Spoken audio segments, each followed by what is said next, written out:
महिला आरक्षण विधेयक के पास होने के बावजूद इसके कार्यान्वयन में देरी एक महत्वपूर्ण मुद्दा है। यह समस्या इस बात को दर्शाती है कि राजनीतिक वादे अक्सर कितने अधूरे रह जाते हैं और यह लोकतंत्र की गतिशीलता पर चिंतन करने का अवसर प्रदान करती है। इसके अतिरिक्त राज्य चुनावों की स्थिरता तथा विकास पर प्रभाव का विश्लेषण करना अत्यंत आवश्यक है। दीर्घकालिक राजनीतिक स्थिरता के बावजूद कुछ राज्यों में विकास की गति में कमी देखी जाती है, जिससे कई सवाल उत्पन्न होते हैं। इस संदर्भ में यह महत्वपूर्ण प्रश्न उठता है कि क्या एक साथ चुनाव कराने से विकास में सुधार संभव होगा? क्या यह केंद्र और राज्य सरकारों की कार्यप्रणाली पर सकारात्मक प्रभाव डाल सकता है? यह विचारणीय है। नेताओं का चुनावी समय के आसपास जनता से संपर्क बढ़ता है, जो उनके वादों को और अधिक महत्वपूर्ण बना देता है। इस स्थिति में चुनावी राजनीति की जटिलताओं में वृद्धि होती है, जो समग्र राजनीतिक परिदृश्य को प्रभावित करती है। एक राष्ट्र एक चुनाव का सिद्धांत विकास के लिए संभावित रूप से बाधक बन सकता है, क्योंकि यह सरकारी निर्णय लेने की प्रक्रिया को धीमा कर सकता है। इसके परिणामस्वरूप राजनीतिक अस्थिरता का भी खतरा बढ़ता है, जो चिंताजनक है। चुनावों की अधिकता सरकारी योजनाओं के प्रभाव और उनकी सफलता पर प्रश्न चिन्ह खड़ा करती है।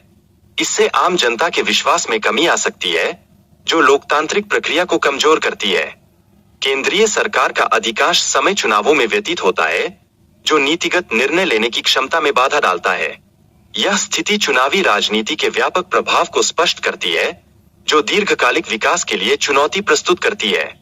मोदी के चुनावी प्रचार में राज्य चुनावों को केंद्रीय चुनावों के समान महत्व दिया जा रहा है, जो पहले कभी नहीं देखा गया। इस परिवर्तन से राज्य स्तर पर नेताओं की भूमिका में कमी आई है, जो विकास की प्रक्रिया को प्रभावित कर सकती है। हालांकि विकास के लिए आवश्यक है कि चुनावी प्रक्रिया को सुचारू रूप से संचालित किया जाए, लेकिन मोदी की चुनावी शैली इस प्रक्रिया में अवरोध उत्पन्न कर रही है, जो चिंतन का विषय है।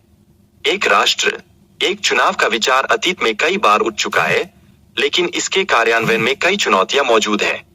विशेषकर राज्य सरकारों के गिरने की स्थिति में क्या कार्रवाई की जाएगी, यह एक महत्वपूर्ण प्रश्न है। वर्तमान चुनावी प्रणाली में चुनावों की बारंबारता लोकतंत्र को कमजोर नहीं करती है। इसके विपरीत चुनावों की नियमितता जनप्रतिनिधियों की जवाबदेही को बढ़ाती है, जो लोकतंत्र के लिए अभिलाषित है। चुनाव खर्च को कम करने के लिए उठाए गए प्रयासों की चर्चा एक महत्वपूर्ण मुद्दा है। इसमें केवल व्यय को बचाना ही नहीं, बल्कि धन के नियमितीकरण की भी आवश्यकता है, जिससे न्याय और पारदर्शिता सुनिश्चित हो सके। सरकार की चुनावी रणनीतियों में मूल समस्याओं की अनदेखी की जा रही है। मुद्दों पर सार्थक चर्चा के बजाय केवल नए विचार प्रस्तुत किए जा रहे हैं, जो शाश्वत समाधान की बजाय तात्कालिकता को दर्शाते हैं। एक देश एक चुनाव के विचार से कई मुद्दों को छिपाने का प्रयास किया जा रहा है। इससे चुनावों का महत्व और भी बढ़ जाता है, जो मूल समस्याओं से ध्यान बटाने का कार्य कर सकता है।